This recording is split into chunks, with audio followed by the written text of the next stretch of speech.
प्रिय विद्यार्थियों, आज के ऑनलाइन लेक्चर में आप सभी का स्वागत है।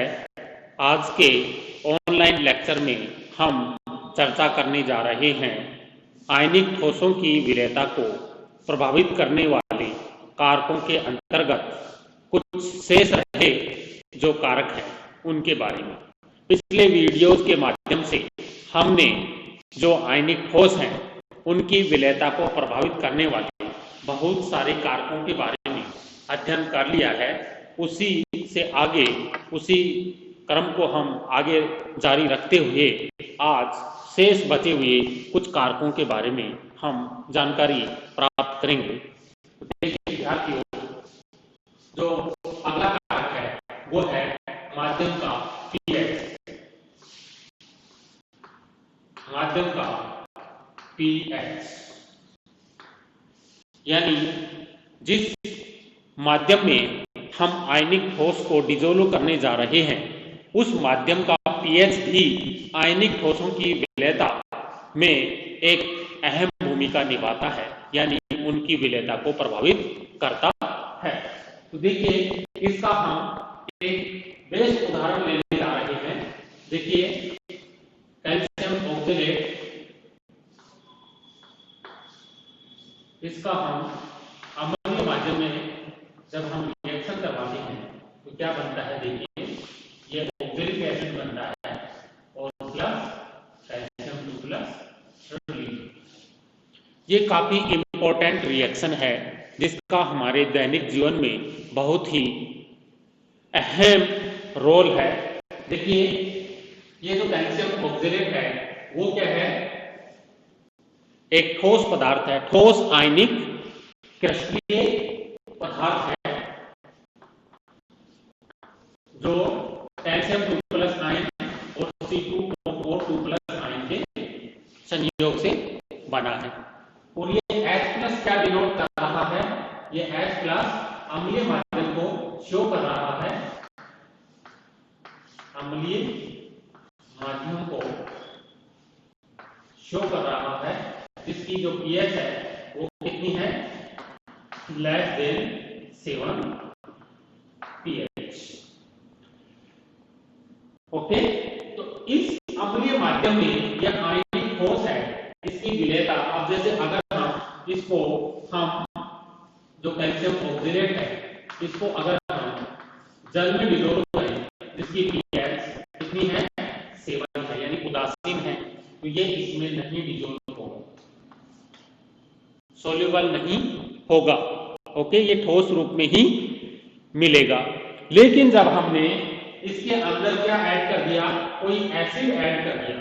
सपोज करिए हमने कोई सिट्रिक एसिड हमने ऐड कर दिया। सिट्रिक एसिड क्या देगा? H+ देगा। तो ये जो H+ है वो इस कैल्शियम ऑक्सलेट के साथ में रिएक्शन करके और ऑक्सैलिक एसिड बनाएगा। ये क्या है? ऑक्सैलिक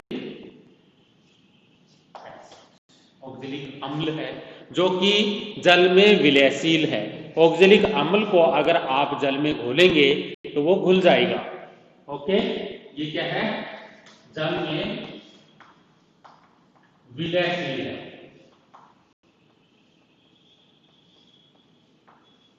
ओके, और ये जो कैल्शियम 2 प्लस आयन है ये भी जो वाटर मॉलिक्यूल्स हैं उनके द्वारा जल योजित हो जाएगा और ये भी क्या हो जाएगा? सोल्यूबल हो जाएगा। तो ये जो कैल्शियम ऑक्सलेट जो कि ठोस के रूप में था, अम्लीय माध्यम में ये क्या होगा? सोल्यूबल हो गया है।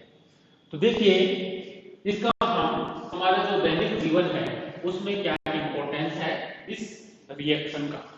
देखिए, आजकल की जो जीवन शैली है उसमें ये देखने में आ रहा है कि जो खान पान से संबंधित जो गलत आदतें हैं या फिर जो मिलावट का जो दौर चल रहा है उसमें हम जो चीज़ें खा रहे हैं सब्जियों के रूप में या फिर कोई पेय पदार्थ के रूप में, तो वो सभी क्या हैं? दूषित हैं। कुछ हद तक, काफ़ी हद तक क्या है? वो दूषित हैं। हम जो केमिकल फर्टिलाइजर्स हैं और जो पेस्टिसाइड्स हैं उनका इस्तेमाल की हुई हम सब्जियां और जो अनाज हैं उनका इस्तेमाल करते हैं। इसके अलावा हम जो डिब्बा बंद जो सामग्री हम खाते हैं जिसके अंतर्गत ये जो पेय पदार्थ आते हैं, जैम आता है, तो इनमें प्रिजर्वेटिव का इस्तेमाल किया जाता है, वो भी स्वास्थ्य को काफ़ी हद तक नुकसान पहुंचाता है। तो इस प्रकार की जीवन शैली बस ये देखने में आ रहा है कि जो किडनी स्टोन की जो प्रॉब्लम है या जो पथरी की जो समस्या है एक आम समस्या का रूप ले चुकी है और इस समस्या से किस प्रकार से बचा जा सकता है। और तो पहला तो इसमें यही है कि इन चीज़ों को जितना संभव हो सके अवॉइड करें और दूसरा ये है कि अगर किडनी स्टोन बन भी गया है तो उसको हम किस प्रकार से हमारी जो दैनिक जीवन की हैबिट्स हैं उनको सुधार करके और जो स्टोन की जो प्रॉब्लम है या जो ऑलरेडी स्टोन हमारी किडनी में बन गया है उसको किस प्रकार से हम निकाल सकते हैं।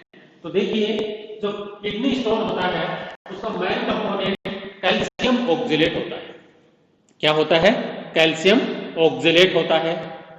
तो कैल्शियम ऑक्जेलेट हमारी किडनी में है और अगर हम माध्यम को अम्लीय करेंगे यानी हम ज्यादा से ज्यादा अगर हम एसिड का इंटेक करेंगे, हम एसिड का इंटेक से मतलब तो ये तो है नहीं कि हम H2SO4 ले लें या HCl ले लें या HNO3 पी लें, हम एसिड का इंटेक हो गया। उसके लिए हमें क्या करना पड़ेगा, जो माइल्ड एसिड है यानी जो कम पावर का जो एसिड है उसका हमें इस्तेमाल करना पड़ेगा, जिसका जो हमारा स्वास्थ्य है उस पर किसी प्रकार का जो दुष्प्रभाव नहीं हो। तो देखिए जो सिट्रिक एसिड है इसके लिए सबसे बेस्ट एसिड बताया गया है। तो जब हम सिट्रिक एसिड का इंटेक करेंगे तो हमारा जो मीडियम है वो कुछ एसिड होने का प्रयास करेगा, एसिडिक होने का प्रयास करेगा। तो क्या होता है, ये जो कैल्शियम ऑक्जेलेट है वो सिट्रिक एसिड द्वारा प्रदान किए गए जो H+ है उसके साथ में रिएक्शन करके वो ये सोल्यूबल कंपोनेंट्स है उनमें परिवर्तित हो जाता है और जो किडनी बनाया हमारी किडनी में, जो स्टोन बनाया है हमारी किडनी में, वो धीरे धीरे डिजोल्व होकर के और टूट करके छोटे छोटे पार्टिकल्स के रूप में बाहर निकल जाता है। तो देखिए ये रिएक्शन जो है वो कितनी इंपॉर्टेंट है। अगला देखिए सम आयनों की उपस्थिति, सम आयनों की उपस्थिति, सम आयनों की उपस्थिति से आयनिक ठोसों की विलेयता घट जाती है, क्योंकि उसमें क्या होता है, जो आयनिक ठोस है उसका आयनन कम हो जाता है। फॉर एग्जाम्पल देखिए, अगर हम NaCl को जल में घोलें तो वो घुल जाता है, क्योंकि NaCl एक पोलर आयनिक क्रिस्टल है और जो जल है वो भी पोलर है। जैसा कि हमने पिछले वीडियोज के माध्यम से बताया था कि अगर कोई पदार्थ पोलर प्रकृति का है तो पोलर प्रकार के विलायक में विलयशील होता है, और अगर कोई पदार्थ नॉन पोलर है तो वो नॉन पोलर प्रकार के विलायक में विलयशील होता है। तो यहाँ पे समान समान को घुलता है वाली कॉन्सेप्ट लागू करें तो NaCl क्या है, जल में विलयशील है। लेकिन अगर हम जल में HCl डाल दें तो HCl में क्या है, H+ और Cl- आयन, तो जल में क्या है, ऑलरेडी Cl- आयन है, और जो NaCl हम घोलने जा रहे हैं उसमें भी क्या है, Cl- आयन है। तो क्या होगा, दोनों जो विलायक और जो विलय है दोनों में जो कॉमन आयनों की उपस्थिति की वजह से उसका जो वियोजन है या उसकी जो विलेयता है हम ये कहें तो वो कम हो जाती है। तो ये बात समझ में आ गई, सम आयनों की उपस्थिति से आयनिक ठोसों की विलेयता घटती है। अगला देखिए, नेक्स्ट है जो क्रिस्टल है, क्रिस्टल का आकार। अगर हम आयनिक ठोस जिसको डिजोल्व करने जा रहे हैं उसके बड़े बड़े क्रिस्टल हैं तो घुलने की प्रक्रिया स्लो होगी, और अगर जो आयनिक ठोस हम किसी उपयुक्त विलायक में घोलने जा रहे हैं उसके पार्टिकल्स का साइज बहुत कम है, और बहुत कम का तात्पर्य यह है कि उसका जो एरिया है, जो सतह का जो एरिया है वो बहुत अधिक होता है। तो जब आयनिक ठोस के पार्टिकल्स का एरिया बहुत अधिक होगा तो उसका जो अधिकतम पार्ट है वो विलायक के संपर्क में आएगा और घुलने की प्रक्रिया बहुत ही सहज और आसान हो जाएगी। आयनिक ठोस विलायक में घुलता चला जाएगा। ये बात समझ में आई? जैसे फॉर एग्जाम्पल देखिए, अगर हम एक जो नमक का क्रिस्टल है, मोटा जो क्रिस्टल आता है, उसको अगर हम जल में घोले तो उसको घुलने में टाइम लगता है, और अगर हम उसका छोटा छोटा जो पाउडर फॉर्म में आता है, जो पॉलीपैक जो पाउडर फॉर्म में हमें साल्ट मार्केट में मिलता है या हम जो घरों में इस्तेमाल करते हैं, अगर उसको हम जल में घोले तो वो तुरंत घुल जाता है। इसके पीछे कारण यही है कि जो छोटे पार्टिकल्स हैं उनका जो सरफेस एरिया है वो अधिक होता है, और जो सरफेस एरिया अधिक होने की वजह से उसका अधिकतम जो पार्ट है वो विलायक के संपर्क में आता है और वो तुरंत घुल जाता है, और जो मोटा क्रिस्टल है उसमें ऐसा संभव नहीं हो पाता। ये बात क्लियर हो गई? फिर है तापक्रम। तो तापक्रम का प्रभाव अलग अलग प्रकार के आयनिक ठोसों पर अलग अलग प्रकार का हमें नजर आता है। कुछ आयनिक ठोस इस प्रकार के होते हैं जिनका विलेयता तापक्रम बढ़ने के साथ में बढ़ती है। कुछ ऐसे होते हैं जिनका जो विलेयता है तापक्रम बढ़ने के साथ कुछ सीमा तक बढ़ती है, उसके बाद में कम हो जाती है, और कुछ की जो विलेयता है वो तापक्रम बढ़ने के साथ में घटती चली जाती है। ठीक है, तो ये तापक्रम का प्रभाव कोई निश्चित नहीं है। जैसे अगर हम बात करें सोडियम क्लोराइड, तो सोडियम क्लोराइड की विलेयता है वो विलायक में तापक्रम से अप्रभावित रहती है। भले तापक्रम कोई सा भी हो, वो सोडियम क्लोराइड है उसमें घुलता ही घुलता है। और जैसे अगर हम सोडियम सल्फेट की बात करें तो ये क्या है, तापक्रम बढ़ने के साथ में इसकी विलेयता बढ़ती है, लेकिन अगर हम एक सीमा के बाद में और इसका टेम्परेचर बढ़ाते हैं तो फिर विलेयता घटना शुरू हो जाती है। इस प्रकार के जो आयनिक क्रिस्टल है उसमें तापक्रम का प्रभाव हमें एक समय नजर नहीं आता है।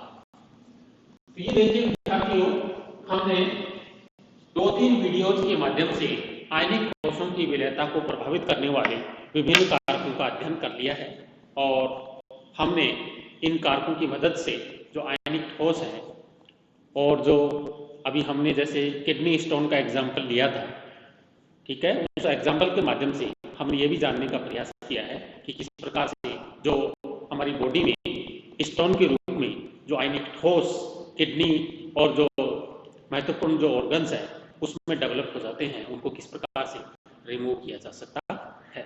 ओके, अगला देखिए, इससे जो अगला है टॉपिक वो हम अगले वीडियो में डिस्कस करेंगे। इस वीडियो में हम इतना ही डिस्कस